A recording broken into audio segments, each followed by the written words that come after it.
সুপ্রিয় শিক্ষার্থী, আসসালামু আলাইকুম। আরিফস একাডেমির পক্ষ থেকে তোমাদেরকে জানাই শুভেচ্ছা। আশা করি তোমরা ভালো আছো এবং সুস্থ আছো। তো আজকে আমি তোমাদের গণিত বইয়ের পৃষ্ঠা নম্বর 28 এর যে ৪ টি অঙ্ক আছে সেগুলো সমাধান করে দেব। ঠিক আছে? তাহলে চলো শুরু করা যাক। তো ১ম এ আমরা ১ নাম্বারটা দিয়ে শুরু করি। তো দেখো বলছে হিসাব করি। ঠিক আছে? তো এই বাক্যটা আমাদেরকে কি সমাধান করতে হবে। ঠিক আছে? তো দেখো ১ম এ আমাদেরকে এই বাক্যটা ভালোমতো খেয়াল করতে হবে। দেখো, তাহলে এখানে দেখো ৩ টা ব্র্যাকেট আছে। ঠিক আছে? দেখো 3rd ব্র্যাকেট আছে, 2nd ব্র্যাকেট আছে এবং 1st ব্র্যাকেট আছে। ঠিক আছে? তো ভাই আমরা নিয়ম শিখেছিলাম যে হিসাবের ক্ষেত্রে ১ম এ 1st ব্র্যাকেটের কাজ আগে করতে হবে, তারপর 2nd ব্র্যাকেটের, তারপরে 3rd ব্র্যাকেটের কাজ করতে হবে। তাই না? তাহলে দেখো এখানে আমাদের 1st ব্র্যাকেট আছে। তাই না? তাহলে ১ম এ আমাদেরকে কি এই 1st ব্র্যাকেটের কাজ করতে হবে। তাই না? তাহলে দেখো এখানে সমান চিহ্ন দিব। তাহলে শুধুমাত্র এই 1st ব্র্যাকেটের কাজ করব প্রথমত। ঠিক আছে? আর বাদবাকি যা যেভাবে আছে সেভাবেই আমরা থুয়ে দিব। ঠিক আছে? রেখে দেব। তাহলে দেখো ৭৮ বিয়োগ এগুলো কিন্তু যেভাবে আছে সেভাবেই থেকে যাবে। তাই না? যোগ তাহলে ১৬৫ বিয়োগ। এখন আমাদেরকে এই 1st ব্র্যাকেটের ভিতরের কাজটা করতে হবে। ঠিক আছে? তো দেখো 1st ব্র্যাকেটের ভিতরে আবার ভাগ এবং গুণ আছে। তাই না? তাহলে ১ম এ যে আছে তার কাজ আগে করতে হবে। তাই না? তাহলে কে আছে? ভাগ আছে। তাই ভাগের কাজ আগে করতে হবে। তাহলে দেখো যদি ৪৮ কে যদি আমরা ৬ দ্বারা ভাগ করি তাহলে দেখো ৬ আষ্টে ৪৮ তাহলে ৮ হবে। তাই না? গুণ আছে, গুণ দিলাম ৯। দেখো যেহেতু এই 1st ব্র্যাকেটের ভিতরে কাজ শেষ হয়নি। তাই না? তাহলে এখানেও 1st ব্র্যাকেটটা দিয়ে নিতে হবে।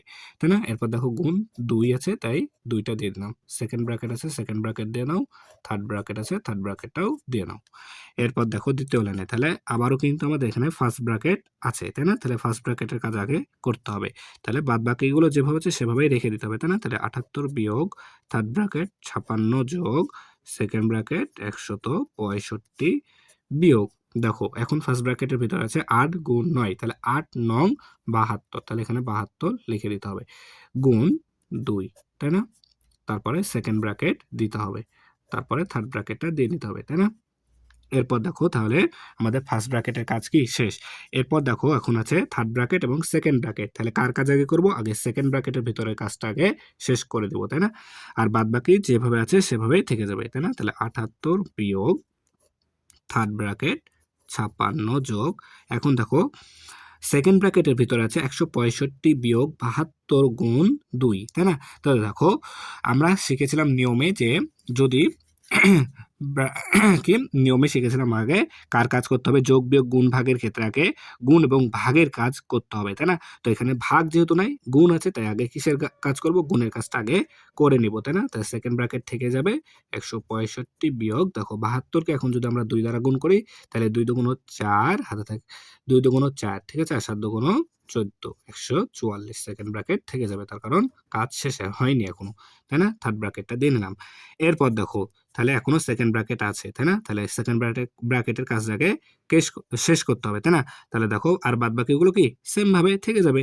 তাহলে ৭৮ বিয়োগ 3rd ব্র্যাকেট ৫৬ যোগ এখন দেখো 2nd ব্র্যাকেটের ভিতরে আছে কি ১৬৫ বিয়োগ ১৪৪ তাহলে আমাদেরকে বিয়োগ করতে হবে।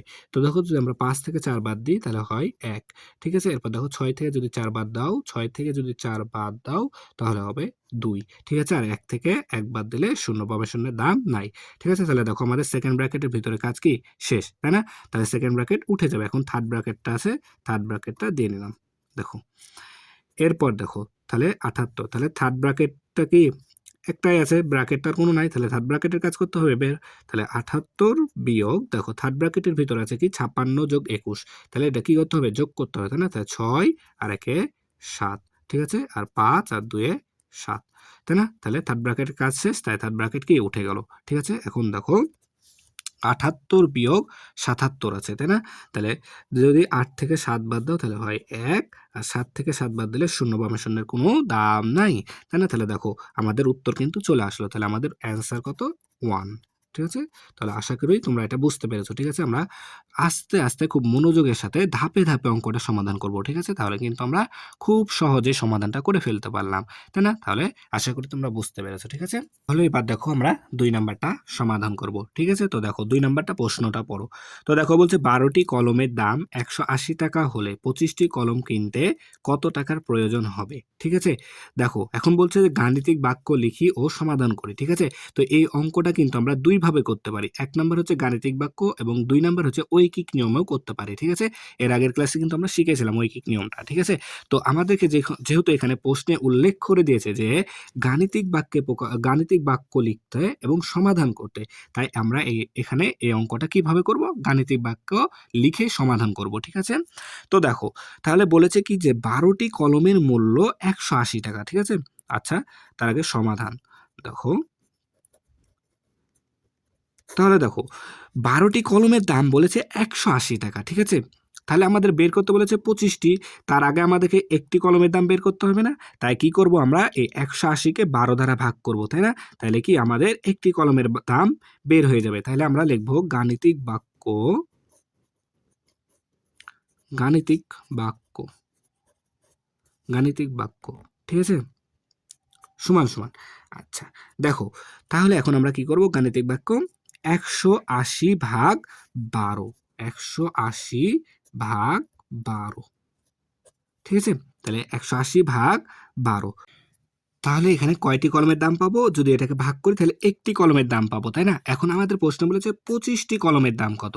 তাহলে আমরা এটাকে সুন্দর করে ব্র্যাকেট দিয়ে ঘিরে নিলাম, গুণ 25, তাই না? তাহলে এখানে আমরা কি 25টি কলমের দাম পাবো, ঠিক আছে? তারপরে দেখো সমান চিহ্ন। তাহলে দেখো ভাইয়া, এখন যদি আমরা 180-কে 12 দ্বারা ভাগ করি, তাহলে দেখো 180 12 দ্বারা ভাগ করতে হবে, তাই না? তাহলে 2 ঘর নিতে হবে, তাহলে 1 বাদ যায়, 12-কে 12, তাহলে 8 থেকে 2 বাদ দিলে হয় 6, আর এই শূন্য নেমে গেল, তাহলে 5 12 60, তাই না? তাহলে দেখো একটি কলমের মূল্য আমাদের এখানে আসছে কত? 15 টাকা, তাই না? গুণ আছে, তাহলে ফার্স্ট ব্র্যাকেটের কাজ শেষ, এখন গুণ আছে, গুণ দিলাম 25, ঠিক আছে? তাহলে দেখো এখন আমাদের কাজ কিন্তু খুব সহজে শেষ হয়ে যাচ্ছে। দেখো, তাহলে 15 গুণ 25, তাহলে এটাকে গুণ করে যদি দেখো, তাহলে 15 গুণ 25, তাহলে 5 5 25, হাতে থাকে 2, 5 1 5 আর 2 7, ঠিক আছে? একটা শূন্য, 5 2 10, হাতে থাকে 1, 2 2, হাতে থাকে 3, তাহলে 5 7 3, 375 টাকা, ঠিক আছে? তাহলে 25টি কলমের মূল্য আমরা কত পাবো? 75 টাকা। দেখো, 375 টাকা, ঠিক আছে? 375 টাকা। তাহলে এখানে লিখে দেবো যে অতএব 25টি কলম কিনতে প্রয়োজন 375 টাকা, ঠিক আছে? তাহলে এটাই কিন্তু আমাদের উত্তর, ঠিক আছে? তাহলে আশা করি তোমরা এটা বুঝতে পেরেছো, ঠিক আছে? তো এটা কিন্তু আমরা 2 ভাবে সমাধান করতে পারতাম, ঠিক আছে? তো আমাদের যেহেতু প্রশ্নে বলে দিয়েছে যে গাণিতিক বাক্য লিখে তার সমাধান করতে, তাই আমরা এভাবে করলাম, ঠিক আছে? তাহলে দেখো এবার 3 নাম্বার বলছে, রাজুর বাবা তাদের ডাব গাছ থেকে 25টি ডাব পেড়ে, ঠিক আছে? তাহলে ডাব গাছ থেকে 25টি ডাব পেড়ে 60 টাকা দরে বিক্রয় করলেন। অর্থাৎ রাজুর বাবা 25টি ডাব পেড়েছে ওদের গাছ থেকে, ঠিক আছে? আর প্রতিটি ডাব, অর্থাৎ একটি ডাব বেচেছে কয়টি করে? 60 টাকা করে, ঠিক আছে? 60 টাকা দরে বিক্রয় করেছে। তো এখন বলছে দেখো, প্রাপ্ত টাকার অর্ধেক গরুর খাবার কেনার জন্য ব্যয় করলেন, ঠিক আছে? তাহলে এই 25টি ডাব বেচে তিনি যত টাকা আয় করলেন, ঠিক আছে, সেখান থেকে তিনি অর্ধেক টাকা গরুর খাবার কেনার জন্য ব্যয় করলেন। এরপর দেখো বলছে এবং অবশিষ্ট টাকা থেকে, ঠিক আছে? তাহলে গরুর খাবার কেনার পর যে টাকাটা তার কাছে ছিল সেখান থেকে 150 টাকার সবজি কিনে আনলেন, ঠিক আছে? এখন প্রশ্ন বলছে যে এখন তার কাছে আর কত টাকা অবশিষ্ট থাকলো, অর্থাৎ গরুর খাবার কেনার পর যে সবজি কিনলো এরপরে তার কাছে আর কত টাকা থাকলো, ঠিক আছে? তো এখানে আমাদেরকে একটু বলে দিয়েছে, উল্লেখ করে দিয়েছে যে গাণিতিক বাক্য লিখি ও সমাধান করি, ঠিক আছে? এই অঙ্কটাও কিন্তু আমরা 2 ভাবে সমাধান করতে পারতাম, কিন্তু আমাদেরকে প্রশ্নে যেহেতু বলেই দিয়েছে যে গাণিতিক বাক্য লিখতে হবে এবং সমাধান করতে হবে, তাহলে আমাদেরকে এইভাবেই করতে হবে, ঠিক আছে? যেমন ভাবে এর আগেরটা করলাম 2 নাম্বারটা, ঠিক আছে? তো দেখো সমাধান, সমাধান, ঠিক আছে? তো গাণিতিক বাক্য, গাণিতিক বাক্য। এখন দেখো এখানে আমাদেরকে খুব মনোযোগ দিতে হবে, ঠিক আছে? তো দেখো গাণিতিক বাক্য, ঠিক আছে? বাক্য। তো দেখো, তাহলে রাজুর বাবা কয়টি ডাব পেরেছিল? 25টি, ঠিক আছে? এবং দেখো 25টি ডাব পেরেছিল, এই 25টি ডাব বেচেছিল একটির দাম 60 টাকা করে, ঠিক আছে? তাহলে একটির দাম যদি 60 টাকা হয় তাহলে 25টির দাম আরো বেশি হবে না? তাহলে বেশি, অর্থাৎ তাহলে আমাদেরকে কি করতে হবে? গুণ করতে হবে। তাহলে আমরা 25 গুণ 60, তাহলে এটা কি 25টি ডাবের মূল্য পাবো আমরা, ঠিক আছে? এখন দেখো বলছে যে কই দেখো প্রাপ্ত টাকা, তাহলে বিক্রি করার পর যে টাকাটা পেলো সে, তার অর্ধেক টাকা গরুর খাবার কেনার জন্য ব্যয় করেছে, ঠিক আছে? তাহলে অর্ধেক টাকা, তাহলে এখানে কি আমি এখানে প্রথমে কি করতে হবে, তাহলে ফার্স্ট ব্র্যাকেট দেখে ঘিরে দিতে হবে, ঠিক আছে? এরপরে ভাগ, অর্ধেক বলেছে তাহলে ভাগ করতে হবে, এই টাকাটাকে অর্ধেক করতে হবে, তাহলে আমাদেরকে 2 দ্বারা ভাগ করতে হবে, তাই না? এই টাকাটা কি করলো, সে খাবার কেনার জন্য ব্যয় করেছে, ঠিক আছে? এরপর দেখো বলেছে অবশিষ্ট টাকা থেকে 150 টাকার সবজি কিনে আনলেন। তাহলে দেখো এখানে যদি আমি শুধু 150 লিখে দিই তাহলে হবে, হবে না। তো কি করব, এখানে বিয়োগ 150 লিখবো, তার আগে এটাকে আমাদেরকে কি করতে হবে, একটা বন্ধনী ব্যবহার করতে হবে। তো এখানে দেখো প্রথম বন্ধনী যেহেতু ব্যবহার করেছি, তাহলে এখানে আমাদেরকে সেকেন্ড বন্ধনী একটা অর্থাৎ দ্বিতীয় বন্ধনী ব্যবহার করতে হবে, ঠিক আছে? এরপর বিয়োগ 150 দিতে হবে, ঠিক আছে? তাহলে এখন দেখো এটাকে আমাদেরকে সমাধান করতে হবে। তাহলে যদি আমরা সমাধানটা করতে পারি তাহলে আমাদের উত্তরটা চলে আসবে, ঠিক আছে? তো দেখো তাহলে সমান চিহ্ন, তো প্রথমে আমাদের কার কাজ করতে হবে, ফার্স্ট ব্র্যাকেটের কাজ অর্থাৎ প্রথম বন্ধনীর কাজটা করতে হবে। তো প্রথম বন্ধনীতে দেখো দেওয়া আছে 25 গুণ 60, ঠিক আছে? তো দেখো এটাকে তাহলে সেকেন্ড ব্র্যাকেটটা এখানে থুয়ে দিতে হবে, এরপরে এটার কাজ করতে হবে। তো দেখো 25কে যদি 60 দ্বারা গুণ করি, তার আগে দেখো এখানে শূন্য আছে, এখানে শূন্যটা বসাই নিলাম, হ্যাঁ? এখন দেখো যদি আমরা 6 দ্বারা 5কে গুণ করি তাহলে 5 6 30 এর শূন্য হাতে থাকে 3, 6 দুগুণ 12 আর 3 15, ঠিক আছে? তাহলে 1500 টাকা, ঠিক আছে?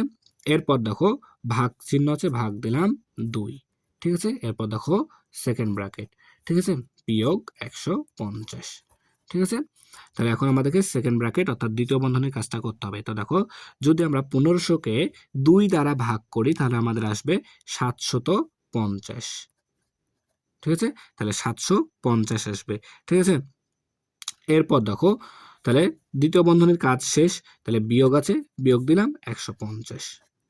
তাহলে দেখো যদি তুমি বিয়োগ করো এটাকে, 0 থেকে 0 বাদ দিলে 0, 5 থেকে 5 বাদ দিলে 0, 7 থেকে 1 বাদ দিলে 6, তাহলে 600 টাকা, ঠিক আছে? তাহলে এই টাকাটা কি তার কাছে এখন অবশিষ্ট থাকবে, ঠিক আছে? সবকিছু খরচ করার পরে এই 600 টাকায় তার কাছে অবশিষ্ট থাকবে। তাহলে এখন আমরা লিখে দেব অতএব, অতএব তার কাছে, তার কাছে অবশিষ্ট, অবশিষ্ট থাকবে সমান সমান 600 টাকা, তাই না? তাহলে এটাই কি আমাদের উত্তর, তাহলে এখানে উত্তর 600 টাকা, তাই না? তাহলে আশা করি তোমরা বুঝতে পেরেছো, ঠিক আছে? এরপরে আর একটি অঙ্ক আছে 4 নাম্বারটা, তাহলে আমাদের কি 28 পৃষ্ঠার সবগুলো অঙ্ক সমাধান করা হয়ে যাবে। তাহলে দেখো এবার 4 নাম্বারটা, ঠিক আছে? তো দেখো বলছে যদি 8 কেজি আটার মূল্য 384 টাকা হয়, ঠিক আছে? তাহলে 8 কেজি আটার মূল্য কত, 384 টাকা হয়, তাহলে 4320 টাকা দিয়ে কত কেজি আটা কেনা যাবে, ঠিক আছে? তাহলে এটা আমরা এখন সমাধান করব, ঠিক আছে? তাহলে সমাধান, ঠিক আছে না? তাহলে সমাধান করব, দেখো তাহলে দেখো এটা আমরা লিখতে পারি কি যে 384 টাকায়, তাই না? তাহলে 384 টাকায় তাহলে কেনা যাবে 8 কেজি আটা, তাই না? তাহলে এটা লিখতে হবে প্রথমে, তাহলে 384 টাকায় কেনা যাবে সমান সমান 8 কেজি আটা, তাই না? তাহলে দেখো অতএব 1 টাকায় কেনা যাবে সমান সমান, দেখো এখানে তাহলে কমে যাচ্ছে, তাই না? তাহলে কমে গেলে কি করতে হয়, আমাদেরকে ভাগ করতে হয়।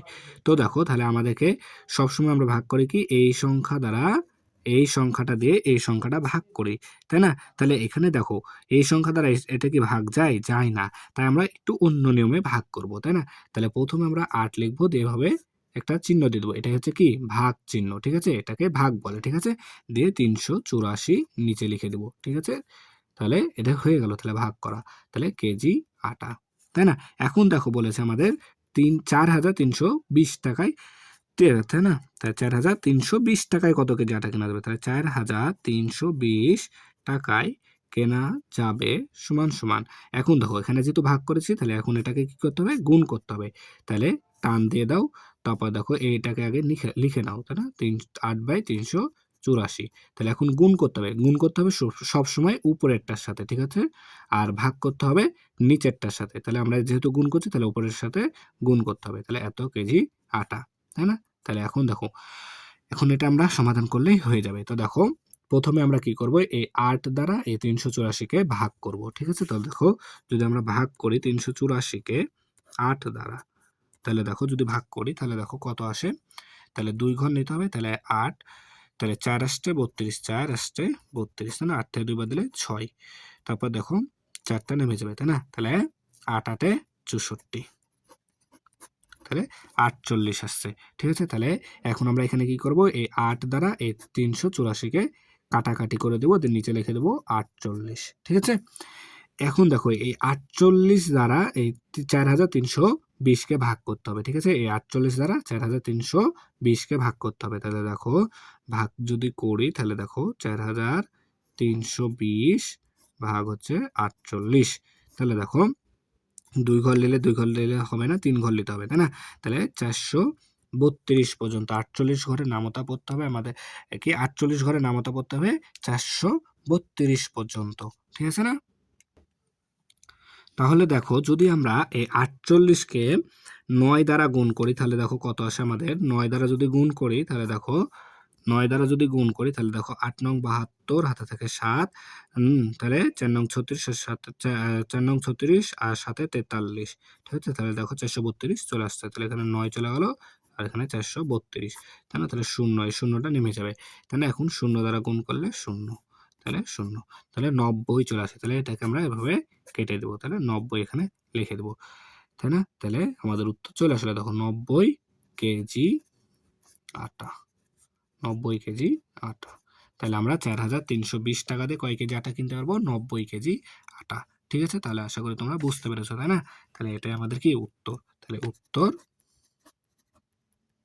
৯০ কেজি, তাই না? তাহলে দেখো, আমরা কিন্তু খুব সহজে ২৮ পৃষ্ঠার অঙ্কগুলো সমাধান করে ফেলতে পারলাম, ঠিক আছে না? তাহলে আজকে এই পর্যন্তই। ভিডিওটি ভালো লাগলে অবশ্যই লাইক, কমেন্ট, শেয়ার করতে ভুলবে না এবং পরবর্তী ভিডিও সবার আগে পেতে আমাদের চ্যানেলটি সাবস্ক্রাইব করে রাখো। আল্লাহ হাফেজ। আসসালামু আলাইকুম ওয়া রাহমাতুল্লাহ।